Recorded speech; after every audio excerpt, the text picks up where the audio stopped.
Central, this is Big Sky. Strike 1 is ready to secure the craft. Copy, Big Sky. Strike 1 is clear to attempt the breach. Hey folks, how you all doing? This is Con Or coming to you with another episode of XCOM Original Classically Campaigning. As of course, I feel compelled to mention that this is an Ironman run. There is no flim-flams, no shams, no coconuts or anything like that. Really coming our way in this particular playthrough. Where are we today, though? Today we are going to Canada. Yes, oh Canada, my home and native land. We are down in your upper depths. When I say upper depths, I mean like, you know, like the warm part of like the frozen south. Excuse me. And I know some people out there would have to take me to task for making such a pejorative comment on Canada, but I feel compelled to note that Canada is really cold. Not like a little bit cold, like really stinking cold. Like I have no idea sometimes how people can live there. But hey, hats off to them, they can do it. I give them all the best. At the same time, what brings us up here ourselves? Well, we have ourselves a downed UFO, as you can tell by the flames and the maybe what looks like almost like a corpse up there. It's a large scout, so hopefully not too many troops. That said, there's always a chance that we're going to get surprised. And surprises on these maps are always often a bad thing to see. It's kind of like, oh man, like I don't want to see these guys. Why are they here? How do they find me? And the answer to that question is, how do they find me? Well, actually, we came looking for them, which is kind of nice sometimes. You know, hey, look, we're finally not the defenders. We're going to be an aggressor for a change. But all right. Poor Melita is still taking a bath. She's having a little bit of a break while everyone else and their mother goes off on this mission. She's going through psionic testing right now. And I have to say, I do like that a lot more than in XCOM 2, than the original XCOM. Although it's a little bit hard to say that an entire species could just be trained to becoming psionic. It seems a little bit kind of like, okay, well, how do we give them a lot of powers? Well, we'll make them train instead. It won't be a random factor as to whether or not people are psionic. But, you know, I don't design games. I just play them, and hopefully you guys will watch them. So whatever. So Melita's going through that right now. She is our last and greatest, or our first and greatest hope. But, you know, I don't want to insult everyone else, so I have to kind of say she's our, you know, first chance. Although at times, with her will and her talent, I kind of feel like she's practically our last chance. You hear that? Wait, so what's going on over here on the left-hand side? I'm not entirely sure, but what after I might do, after picking up this wee little thing right here, assuming I don't see anybody, naturally. Yahtzee. You're going to slide right here. I'm not going to worry about you seeing anybody because there's not going to be nobody else around. Cool.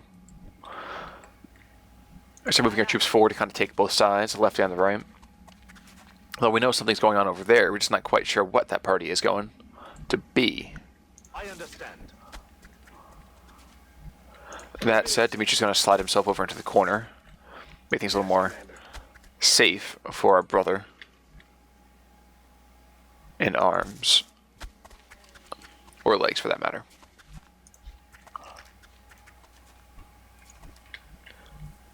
I'm on the move. And frankly, since we've cleared that area, I'm going to just move my troops up as quickly as possible. However, if I don't see anybody the next turn or so, I will definitely just hop to the contact and let you guys see what's going on. As might be surmised, there might be floaters on this map. There's at least it sounds like it might be a sectopod, but not really sure at this moment. And I'm not sure I really care, even if there was. I have a lot of high explosives again. Mostly because I found that there's nothing that can't be solved with a little bit of an application of the big old boom boom. Hey folks, sorry about that. I had to make a quick little bit of a stop for myself there. Alrighty, moving back into things and see how we're going. Like I said to you already, if there is a sharp cut in the next couple seconds or so, it means that I was taking too long to find those stupid AAs and decided to move things along a little bit for y'all.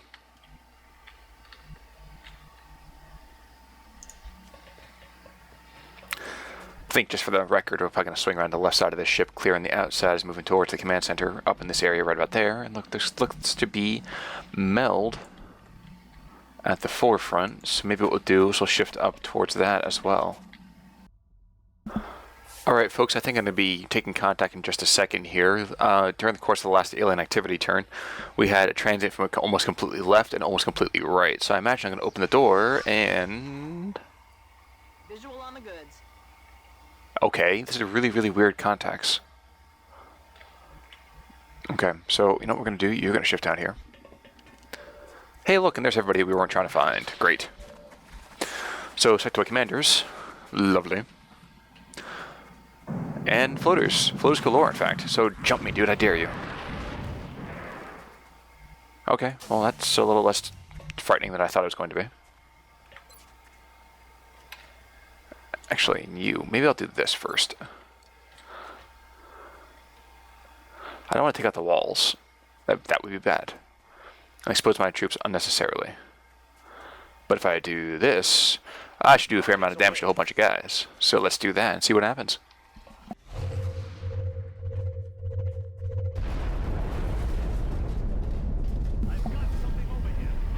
And apparently there's another heavy floater over there as well. But the good news is, at least we hit them out pretty hard.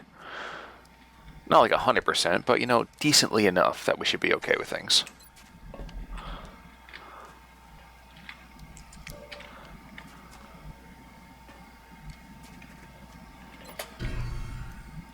I need to do a running gun right over here to the corner. And oh look, I procced everybody in galore. Okay, that's fine. Overwatch for you. You're still kind of in, you know, a little bit of an issue, but not terribly so. Ooh, but this looks like a very lovely rocket. I think I'll use it. Fire away. As our little golf ball of death comes through to wipe everybody out. 18 and 12 damage. Ladies and gentlemen, I give you heat ammo. Hooray! Alright, so you got a flank on this dude, but that really shouldn't matter that much. You can't see squat over there, though. Okay. You're gonna stay for last. You, my pet, are going to amble on up here. And toss yourself off a little bit of grenade to open up the corridor for that gentleman in the corner.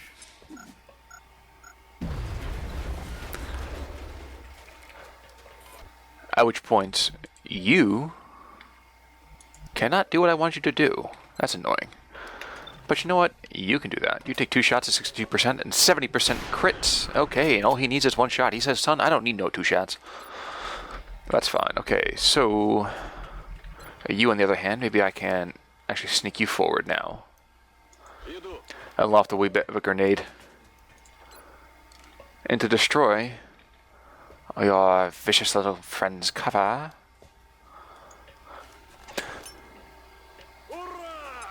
Hurrah indeed, my friend. It would be preferable if we attempted to retrieve those canisters rather than destroying them. That is true, but then if we were worried about things like that...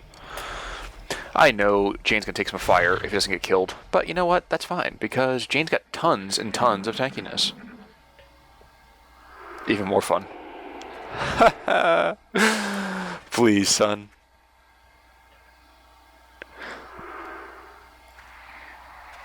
Alright, that's cute, so that's gonna happen. Oh, there's still another floater over there. How about that? I thought he was dead, perhaps. Maybe I just hoped for it. I wasn't entirely sure. Close combat specialist pings off the armor because that stupid shield.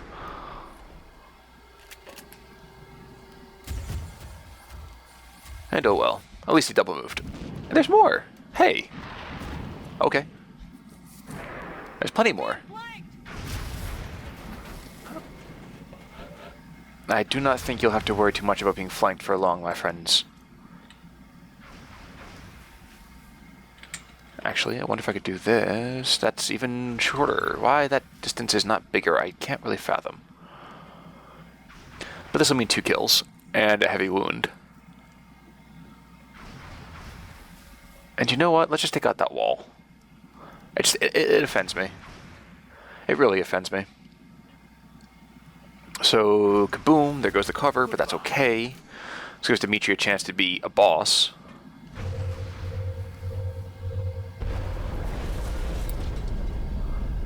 What the heck? Dude, that cover should be gone. It should not exist. There should be, like, X cover going on right about now. Dude, 79%? But still better than this stupid... whatever. And that's just not what you want to see. That's just not what you want to see at all. But you know what? Now that we have our kind little friend out in the open by himself, with no one to hold his hand at night, we're going to do this to kill him. And it's going to go zap on that Mechtoid, who's going to take a little bit of damage. Not too much, but just enough for it to be kind of goofy. And the question becomes, who do we shoot at first? I think, and this is just an idea, that we shoot this brother first. And actually, I think this should be the end of our mission with this turn. And it looks like a perfect end to a perfect mission. The second Mechtoid goes, hey, wait, why? I don't like this very much, guys. Oh, blah. We even get weapon fragments out of it. How lovely is that? But yes, 9 up, 9 down. That's a pretty quick one, I have to admit. 2 canisters recovered, not that we really care. And I'll see you guys back at base after Operation Empty Bell. And the tone, my friends, is nobody's home. Okay, so 60 Delirium, 110 alloys. We're just swimming in stuff like that now. Let's sell these things to make a little bit of cash.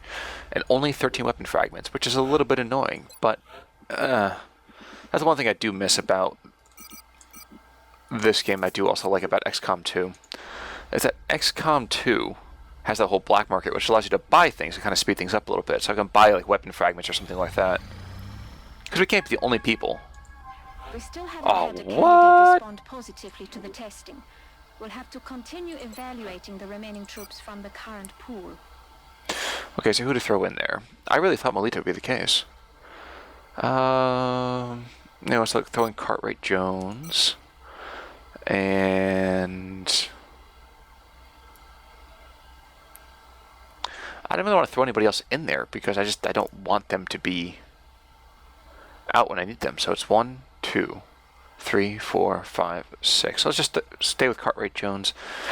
You know, let's put Dimitri in there as well. Just in the off chance they use the special one. Scanning for activity, though.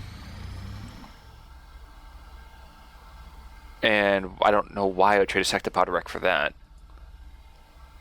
A waste of time, my friend. A waste of time indeed. Of the hyperwave beacon. The real question is, what is it going to tell us? Perhaps we should try scan. I'm guessing we're gonna have the Overseer thing come up pretty darn soon. And I think this is that cinema right now. What did you do? Shut it down. Do not touch anything! This could be what we've been waiting for.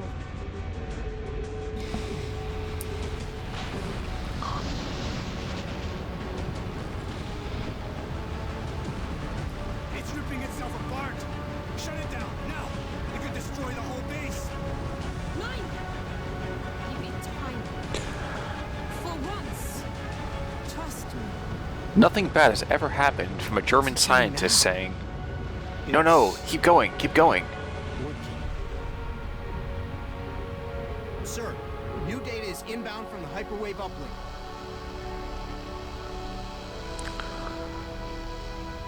And there's that dumb Overseer ship. This gamble seems to have paid off, but we've endangered the lives of everyone involved to satisfy the doctor's curiosity. Okay, Fusion Lance, okie dokie.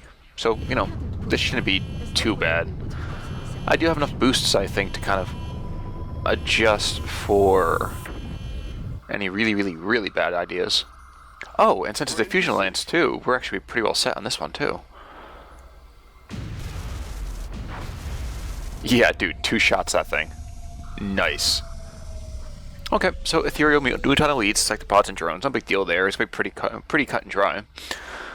But that's what we'll be doing when we get back. For the time being, we're going to take ourselves a wee bit of a break. We're going to make items available so that way Melita can get her gear back, because it is her gear.